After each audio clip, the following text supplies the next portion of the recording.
Welcome to another scriptural study.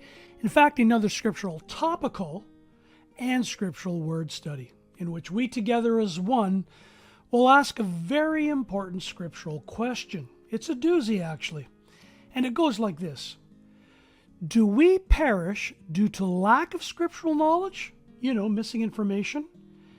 And or the rejection of scriptural knowledge? So again, do we perish due to lack of knowledge and or the rejection of it? Learning to ask the right questions to get the right answers is imperative on any scriptural study. It's obvious. And thus why on this YouTube channel, we are only interested in interpreting Scripture according to Scripture. Our job is to get rid of our opinions, to get rid of our hubris, our egos. So, as we go through this study, we always enjoy sharing what is called the exegesis approach, which is the exposition or explanation of a scriptural text based on careful objective analysis. No subjective feelings. Nothing on what we think or our gut. No cognitive bias, if you will. The word exegesis literally means to lead out of, to come out of the world. That means that the interpreter is led to his or her conclusions by following the scriptural text. And this is why we say from the book of Yahuchanan, or John today, chapter 16, verse 13, "But when he comes, the Spirit of truth shall guide you into all truth. For he shall not speak from himself." So we do our best, including myself on this YouTube channel, not to speak from my own view, my own opinion, but from the Spirit of truth, scriptural truth, line upon line, here a little, there a little. And this is what the good fight is all about. So again, exegesis, very, very important. But in this world, as we know, it's everybody's opinions, which is known as eisegesis. And if you follow this crazy approach, which we've called now for over 10 years the Yabba Dabba Doo Free-for-All Crew approach, or some people call it the Yabba Dabba Doo Doo Hebrew non-scriptural approach, you'll find yourself leading yourself astray in others, which basically in Scripture the word is shasha or sha'ah. You'll smear yourself over or you'll blind yourself with your opinions or your ego. So again, the opposite approach of exegesis is eisegesis, which is the interpretation of Scripture based on a subjective, your gut feelings, your opinion, which is non-analytical reading. It's subjective. It's not objective. The word eisegesis literally means to lead someone into what you think rather than what the Scriptures share, which means the interpreter injects his or her own ideas into the text, making it mean whatever they want, which we now know as rasha, wicked, criminal. And it's the approach of the Second Babylon, the beast, the Roman Catholic Church, in their secretum sanctum, the secret place, where they and they alone can interpret Scripture. And again, these are the very same people or organization that is an envoy to the United Nations of this earth. So you can get all of this from dictionary.com. Very, very basic. So again, we are acknowledging that we all experience cognitive dissonance at times, and worse yet, a cognitive bias that gets up every morning to just and disprove Scripture. A cognitive biased mind will not trust Scripture to the point that they'll do everything in their being to test and prove it. They'll be a husha. They'll be in hurry or in haste. They won't take the time to do a full and complete study. It's what's known as the pasha problem. It's rebellious. Or the rasha problem, which is wickedness. So as we go through this study of discernment, the question is again, do we perish due to lack of scriptural knowledge, or do we perish because we reject scriptural knowledge? Again, line upon line, here a little, there a little, will be our approach once again on attempting to answer the question. There are 3 topics in this scriptural study, and it's basically 3 words that we will focus on. The first word being lack, the second word rejection, and finally the third topic and/or word perish. So let's get at it. As always, stop the video at any time to ensure that you're focusing on the scriptural and etymological information being shared. And/or feel free to reach out to us at our email address at family1@rogers.com, because all of these visuals are available to you in the description box of each and every particular YouTube scriptural study. But again, we can share it as well from our email address, family1@rogers.com. So, do we perish due to lack of knowledge? Well, let's go look at the word lack. What does it mean in its original context when the scriptures were originally written?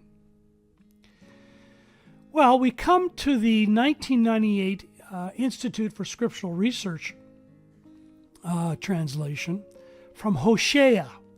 So Dr. C.J. Coster, in his translation of the name we now know today as Hosea, is Hoshea. Because Husha literally means to be in hurry, to be in haste. And most people are in a hurry, or regrettably are in haste, when they read this entire scriptural verse. They miss the true meaning of the word lack. So something else here. My people. Before we get into the study on the word lack, what does Hosea mean when he states my people? Well, let's look into that. So my people in Scripture was Yisrael. The term or name and/or place Yisrael is explained from a scriptural standpoint and literally means those who strive with the Almighty Yahuwah and men. Yisrael comes from 2 words. Yisra is to strive, and Al is the singular form of the Almighty Yahuwah, the Almighty One. Scripturally, if we allow Scripture to interpret Scripture, line upon line, here a little, there a little, we get our answer. Not from an opinion or a hubris ego from someone with their gut feelings. Scripture answers the description on who Yahuwah's people are. We go to Bereshith, or Genesis chapter 32, verse 28, and he, Almighty Yahuwah, said, your name is no longer called Jacob, but Yisrael, because you have striven with the Almighty One. You've striven with Yahuwah and his way, and you've strived with men and have overcome, because men don't follow line upon line, here a little, there a little. They don't interpret Scripture with Scripture, but regrettably, and rather from a Exegesis, opinionated, subjective, gut feeling mindset. Second witness comes to us from Bereshith, or Genesis chapter 35, verse 10, and the Almighty Yahuwah said to him, your name is Jacob, your name is no longer called Jacob, but Yisrael is your name. So he called his name Yisrael. Why? Because he was striving to learn the way of Yahuwah, which is hard pressed in this world. And why he overcame with men, because they don't allow you to do this. What do men and women do of this world? Well, they make up words, don't they? And they reject what the Scriptures share. So what new word of recent origins, in the last decade, has replaced the word Yisrael? Well, the recent man-made term Yashriel is not in Scripture, but regrettably is a made-up word of 2 scriptural words known as follows. The first word is from the Strong's H3477. It means yashar, to be straight, right, to be perfect. With who? All. The short form or singular form for the Almighty One, the Almighty Yahuwah. So the question is, would you say you're one of the few that strive in the way of Yahuwah and with men? Interpreting Scripture line upon line, here a little, there a little, not with your own opinions. Or would you say you are presently perfect and upright with the Almighty Yahuwah here and now? You're perfect. Remember, Yisrael are the ones that strive with Yahuwah, the way is hard pressed. It's challenging in this world. But if you're saying you're from Yashriel, you're already upright and perfect. I'm not, and I certainly have not met any other human being on earth in my 64 years of life that has been perfect and upright with the Almighty all through their lifetimes. Yes, we've all improved, but we haven't been restored yet to that perfection if you listen to the Scriptures interpreting Scriptures. But in this world, no. There are some people that are claiming that they're the remnant and they're the best. It sounds like the U.S. silliness and foolishness of their politics. Let's make America great again. America was never great. There was no country on earth that was ever great. Yahuwah chose Israel. They weren't perfect. He was going to restore them. But in this world, Catholics versus Protestants versus other Christian denominations, Muslim Shiites versus Muslim Sunnis, Orthodox Jews versus other Jews, Hebrew roots, Yashriel against everybody. And the message is what? We're better than you. Meanwhile, Scripture says what? Consider others better than yourselves. What we have in this world is a steroid view of the Itchy and Scratchy show. You know, they fight and bite, they fight and bite, fight, bite. It's the Itchy and Scratchy show. It's sad. It's embarrassing. Again, Scripture says to consider others better than yourselves. But there's this rush to say, well, hey, we're the only ones from the remnant. We're part of the 144,000. On this YouTube channel, me included, I do not consider myself to be in line with the criteria of the 144,000. There's presently about 8.3 billion people on earth, and approximately, if you believe the numbers, 110 billion people that have lived and died before us. If you're part of the 144,000, out of that large number of 120 billion, that's 0.0000000000001%. Kind of a hubris, egotistical mindset if someone's coming up to you and say, I'm Yashriel, I'm perfect with the Almighty One, and I'm part of the 144, and I'm going to rule over you. Welcome to the Itchy and Scratchy show. Rather than saying, hey, look, I consider others better than myself. I'm a wretched man. Sure, I've made improvements, but I still need to be fully restored. Again, the itchy and scratchy mindset rejects what Scripture actually shares. It is what it is. So again, it is an empirical truth, yes, an absolute truth, undeniable, that it is impossible that all world religions, including the Yashriel Hebrew roots movements, are scriptural in full. But they can all be non-scriptural. Remember, we're supposed to come out of all of this craziness. You know, the traditions of men with their opinions versus scriptural truth.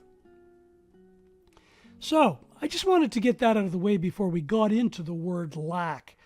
It's very, very important. So, now we know to not be in a husha, to be in haste or in a hurry. Let's look at the full scriptural verse and what it's totally saying. Let's get into the word lack. My people have perished for lack of knowledge. Well, what does the word lack mean? Well, with an interlinear view from the app, let's say Bible Hub, you can go to many of them, or you can purchase an interlinear translation. Anyways, for lack comes from the Strong's entry H1097. It means a wearing out. It's a substantive verb, meaning there's substantial evidence that there's an action from a human being of negation, which means to reject. Negation means to reject. You're negating the facts. Or an action of constant rejection. So the word is actually pronounced in phonetic spelling a belai or belie, a wearing out of truth. The synonyms in English from the Merriam-Webster dictionary on the word negation is the action or logical operation of rejecting or making negative. That's what negating or negative means.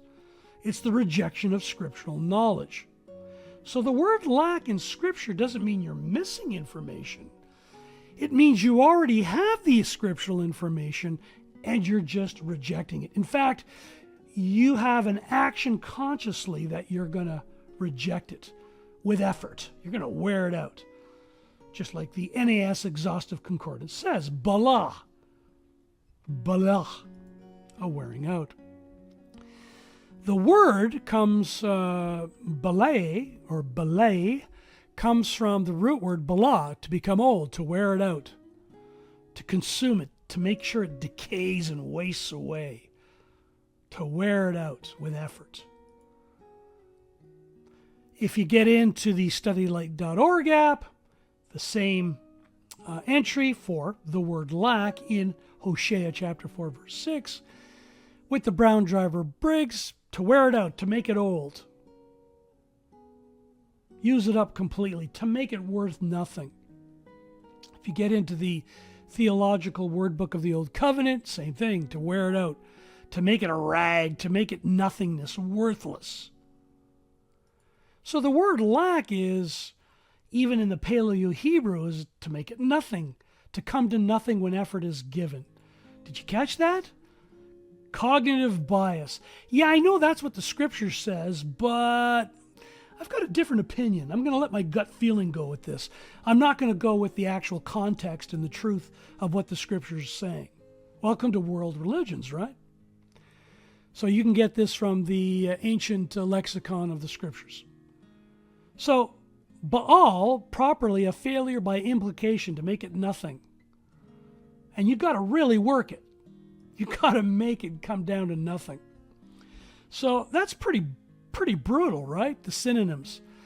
It's the action, a conscious action from a logical standpoint, from a person that's taking their gut feelings, not the truth. So a logical operation is effort of rejecting and making it rejected with all people that are around you.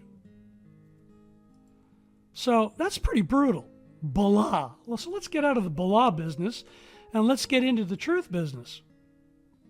Remember, lack, the word lack in the verse in Hosea chapter 4, verse 6, means it's not missing information, it's not hidden information, and it's not a lack of information available. Because why?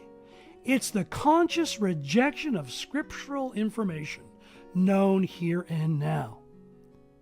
So the individual in this case knows it. Now, there obviously is scriptural information that people are unaware of. As an example, my grandmother regrettably passed away when I was 15 years of age. That was 1975. And she was misled by the beast, the second Babylon, the Roman Catholic Church. She didn't know the name. I'm sure she wanted to. She didn't know the calendar. I'm sure she wanted to. And on it goes. She didn't know about these word studies. But she got on her hands and knees every day, knew there was a creator, and knew that the creator gave us his firstborn of all creation to help guide us back home. And she was very concerned with the world and wanted to come out of it. And she regrettably passed away from stage 4 pancreatic cancer. So, make a long story short, there are some people that are innocent. They're not aware of information. But it doesn't mean it's missing. It doesn't mean it's hidden. And it doesn't mean it wasn't available. And regrettably, there are world religions that'll make sure that they'll hide this from you. And there are people from those world religions that will have the action or logical operation of rejecting or making it negative. It's the conscious rejection of scriptural information known. So it's wicked. It's Rasha. It's Pasha. Pasha means to rebel and transgress. So what happens if you have the information and you know it, but you're rejecting it? Well, Yahuwah right away answers the question. Scripture answers Scripture. Line upon line, here a little, there a little. Because you have rejected knowledge, I reject you from being priest for me. Because you reject knowledge, I reject you for being priest for me. Since you have forgotten the Torah, the law, of your Almighty One, Yahuwah, our Father, I also forget your children. So Israel has been through hell and back now, hasn't it, over the centuries? And this is the reason why. They've rebelled, they've transgressed. Pasha. They're rasha. They're wicked. It's criminal. So at the end of the day, this verse, when it's looked at in its whole entirety, is just an amazing verse. Well, so we've looked at the word rejected from an abarim. Abarim means people that are striving with Yahuwah to become separated, to become restored in the Abari language. So that's the word rejected. Well, what does that word mean? Ma'ak, to reject, to abhor, to hate scriptural knowledge. That's what this means. It's to pasha consciously, to rebel, transgress. It's rasha, it's wicked, it's criminal. That means you're changing words and names, you're adding letters here, you're taking letters away, you're making up your own stuff. We're not supposed to do that. So do we perish due to the rejection of scriptural knowledge? Yes. The word lak, bala, we're not supposed to do that. It's wicked, it's rasha. And we now know what happens when we reject it in that very same verse. So how do we perish? Well, let's take a look at that word. Again, from an exegesis standpoint, allowing Scripture to interpret Scripture line upon line. Not from an eisegesis, from a hubris, egotistical, my gut knows better. Because that approach is shasha. It leads people astray. It smears you over. It blinds you and others. It's a cognitive bias of just and disprove what the Scriptures share. It's rasha. It's wicked. So, for lack, we've got that one out of the way. We've got the word rejection out of the way. Well, let's take a look at this word. And perish comes on the interlinear. Some translations say destroyed rather than the word perish. Well, in the Hebrew Strong's Lexicon, 1820 is where we can find it. It means damah, to cease, cause to cease, to cut off, to destroy, what the word's actually saying. So those conscious actions of people that reject, they're making the word to cease, to be cut off, to destroy. So that's the very same thing that happens back to you if you're consciously involved in that. So completely cut off, to be silenced, to be ruined, perish, destroyed. So the Scriptures give us in Psalms 49 verse 20 an example of how the word perish is actually used, the word damah. Got an example here from Yeshayahu. So, is like the beasts that perish. Or in Yeshayahu, Isaiah chapter 6 verse 5, woe is me, for I am ruined. The King James Version, woe is me, for I am undone. And in the International Version, I am ruined. Why? Because I am man. Well, what's so bad about being a man, a wretched man? Well, let's go to Yeshayahu. Let's allow Scripture to interpret Scripture, line upon line, here a little, there a little. And I said, woe to me, for I'm undone. I'm wretched, I'm ruined. Well, the Scripture answers, doesn't it? Why? Why is the person ruined? Well, because I am a man of unclean lips, and I dwell in the midst of a people of unclean lips. We live in a world of unclean lips. It changes the word at will. It consciously, from an erroneous standpoint, thinks it could change words, names, and the law at will. This is the world we live in. It's corrupted. Yahuwah gave Hashatan authority to rule over for a time period. He will send his son to restore it in 1,000-year reign with his 144,000. So why is the person and the people of unclean lips? How do they know?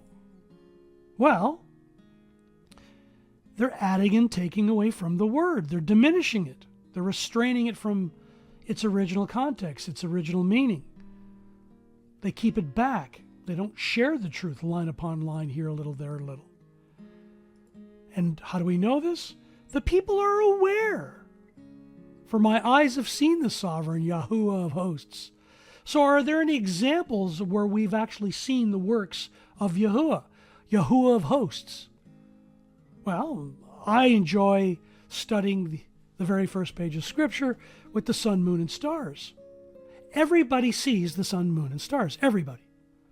In their lifetime. Unless, regrettably, if you're physically blind. But you can hear about it. People can tell you about them. And the point is, just because we see them, people reject them. How many solar-only calendars are there?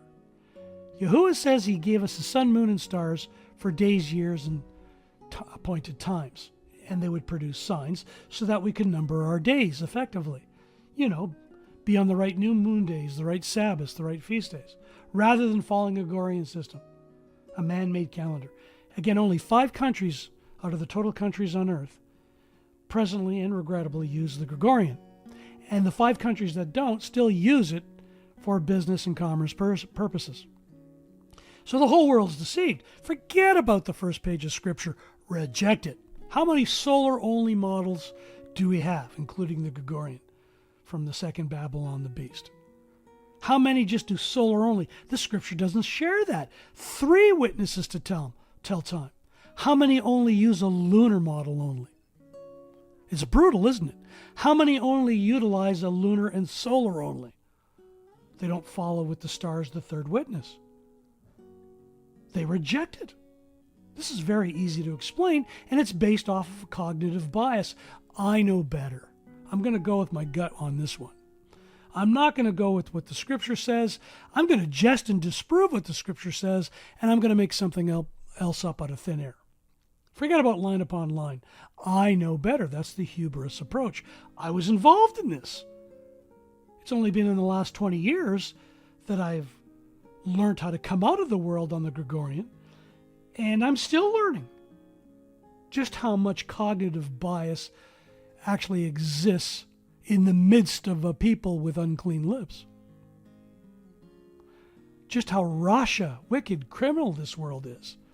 How much rebellion and transgression, pasha, that actually exists. Here's another example.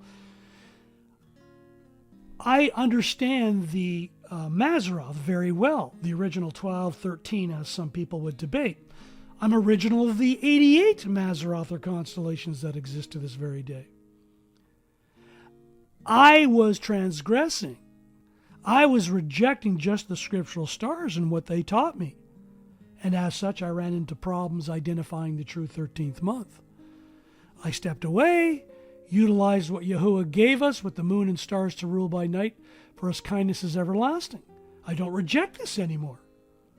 Again, in the midst of a people with unclean lips, they reject this. Yes, I understand all of the Mazzaroth, and if you do, these scriptural stars cover that. And you can film and photograph them from month to month, year to year. So again, it's going to be rejected. We live in a world that does this. We live in a world that rejects the sun, moon, and stars, let alone the scriptural stars that remain in Scripture. They don't use them. A scriptural day starts at the dawn if you allow Scripture to interpret Scripture line upon line, here a little, there a little.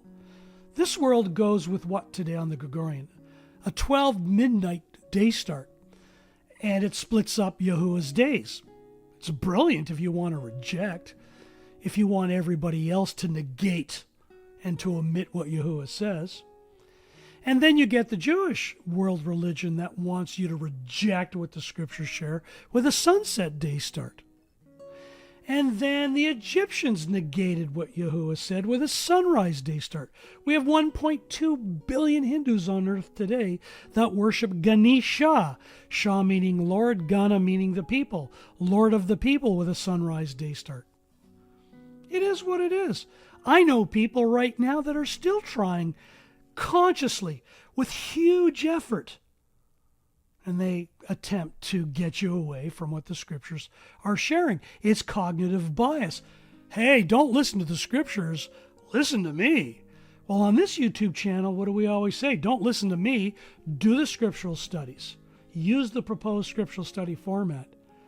Don't trust your instincts or your gut. Trust what the scriptures share, what the Father of lights actually provides. So I can use other examples with names, words, and other things, let alone the law, let alone prophetic scripture and the studies behind them, because a cognitive bias does what? Well, a cognitive bias adds and takes away from the word. This is what they do with the calendar, with names, with the law, which includes how to number our days. So from a prophetic standpoint, it really bounces out even further. You know, we've got a ton of self-proclaimed false prophets out there just dying to tell you what they think. And they're all trying to tell you, I know when it's time and none of you do. Hey, and we're part of the 144,000 and you're not. Well, on this YouTube channel, all I know is I'm working out my own deliverance in fear and trembling. I have a proposed scriptural study format that allows Scripture to interpret Scripture. You know, line upon line, here a little, there a little. History, etymology, archaeology, Old Covenant Scriptures as compared to Renewed Covenant Scriptures. Remember, iron sharpening iron is not one person's opinion as compared to another human being's opinion. It's line upon line, here a little, there a little. That's how you sharpen a friend. That's what scriptural love is. But with self-proclaimed prophets that tell you that they know best and no one else does, Mishlei and many other scriptural books say what? Here's an example from Proverbs, which originally meant truth, chapter 12, verse 15. The way of a fool is right in their own eyes, their opinions. But he who listens to advice, scriptural advice, is wise. And a self-proclaimed false prophet, if you've ever experienced it, and I've experienced it now in about 10 different groups, if you say, well, wait a minute, I'm going to stick with the scriptures, you can go with your false prophecies or your prophetic viewpoints, but I'm going to stay away from that. I'm going to stick with what the scriptures share. Well, right away, you see what happens with self-proclaimed false prophets. They have a temper tantrum, and they'll pounce on you like poop on stick. They come across as sheep. They try to show you that they're kind and polite. But as soon as you say, no, it's got nothing to do with my opinion or your opinion. I can't see that in the scriptures. Sorry, I'm going to depart. Well, they come unglued. I know of certain groups and certain individuals and groups that own property. And they invite people to come and live on their property for free. There are people that are getting so astute to this craziness, they go, no, thank you. And in this financial system, in this economy in the world, imagine someone offering free place to live and people will not take them up on it. Or people that don't even own property and they want to start a commune all together. And the individual that wants to be in charge, who is the self-proclaimed know-it-all, says, well, hey, look, if you don't work, you won't eat. Well, who gives that individual the right to be a leader or a teacher? Scripture says what? Do not be called leaders and or teachers. So this is why we are just researchers as Bereans. We're just students with a lot of study buddies. Very peaceful approach. The other way, people are really catching on that, it's bizarre. But it is what it is, and it's not going away anytime soon. And this is why we always share the psalmist, which means praises, Tehillim, and it's spelt differently. Obviously in the original abari, or abarim word. Also keep your servant back from presumptuous ones. Self-proclaimed false prophets are presumptuous. You don't want them to rule over you, and that's what they want. And they have a temper tantrum when you don't allow them to do it. And why don't you want to be ruled over them? Because you're working towards that full restoration to become Yashar. We're not there yet. We want to be innocent of great transgression. Hanging out with these folks will always get you in trouble. Again, a self-proclaimed false prophet, it's the Yabba Dabba Do Hebrew movement. It's like the Roman Catholic Church. They know better. They've got that secret place, and they're the only ones that can interpret Scripture. And how do they do that? Oh, their gut feelings, their personal experiences. They're dying to tell you their personal experiences. All I want to know is the experience of the Almighty One, the Almighty Father of lights, on what I'm to experience. I'm tired of my personal experiences and everyone else's. Man's ways always lead to death. We perish because we reject what knowledge? The knowledge of our Father of lights. But everybody wants to give their personal opinions based on their personal experiences. It's cognitive bias at best. It's pasha. It's rebelling. It's rejecting. It's transgressing against the word. And it's rasha. It's wicked and it's criminal. Why does this happen? Well, they're lacking fear. The fear of Yahuwah is the beginning of wisdom. There's no fear. When people add letters and take away letters, let alone names and entire words, there's no fear there. You run to the hills when you see this activity. That's what I do. I stay away. The fear of Yahuwah is the beginning of wisdom, and the knowledge of the set-apart one is understanding. When you start ignoring the fear of Yahuwah, remember, we're to work out our own salvation, our own deliverance in fear and trembling. We're not to get up every day and work out everybody else's deliverance. We work on our own with fear and trembling. We work on our own deliverance. But with self-proclaimed false prophets, that's not the way. They got to tell you their personal experiences every day. They're not going to tell you the experience of Yahuwah, his perspective. Line upon line, here a little, there a little. So the rejection of scriptural knowledge leads to each and every one of us perishing. Very easy to explain. And this is why we cry out, Shua, to Yahuwah, our Father of lights, the only self-existent one, to keep us away from the presumptuous ones. Please don't let them rule over us. Very easy to explain. And here's an exercise. So, thankfully, there are some humble and honest, self-proclaimed false prophets that after the fact, after they experienced being caught up in false prophecy, they took a pen and paper out, or a pencil, and they listed out all of the scriptural passages that they rejected. And with some groups and some individuals, they listed well over 1,000 scriptural passages that, due to their cognitive bias and the hubris, they came to the situation of becoming a false, self-proclaimed false prophet. So I know some guys that ran into trouble being self-proclaimed false prophets, and they apologize, but they never apologize for the cognitive bias. And those individuals are carrying on today with doing even worse things than incorrect date setting. They're doing worse things now than incorrect date setting.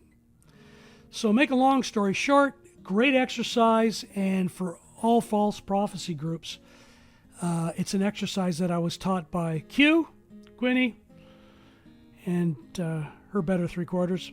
They're both no longer with us, regrettably. It was a great learning in regards to being part of that assembly, that prophetic assembly. And it helps people that are self-proclaimed false prophets to apologize for the right reasons. Not for getting the incorrect date, you're not supposed to date set. They apologize for that, but they don't apologize for the tons and tons and tons and tons of scriptural verses, names, words, and letters that they changed or rejected. So it's amazing process. This exercise is great. If you know somebody that's a self-proclaimed false prophet that wants to be honest, that wants to become humble, this is a great process. So again, though, we're dealing with a world of the itchy and scratchy show. It's regrettable. They fight and bite, they fight and bite, fight, bite. It's the itchy and scratchy show. It is what it is. It's not going to change anytime soon until Yahushua, the Mashiach, the anointed one of Yahuwah, the firstborn of all creation, will carry out further his Father's will, not his own, And he'll clean it up. He'll restore everything in the 1,000-year reign. So, not going to happen right now. Because it is an empirical truth, yes, an absolute truth, fact, that it is impossible that all world religions are scriptural. But the truth is, they can all be non-scriptural. We're supposed to come out of her, come out of Babylon. That's world religions. We're supposed to listen to Scripture and find out who true Israel is. We are to strive. We're not teachers. We're not leaders. We are wretched men. We've made great improvements, but we're not yet fully restored. And we're working towards that. We're striving towards that. Again, we have no intentions anymore of having any conscious actions with logical operations of rejecting and making anything in the word negative. Again, the word lack means it's not missing information from a scriptural standpoint, and or hidden information, and or a lack of scriptural information available.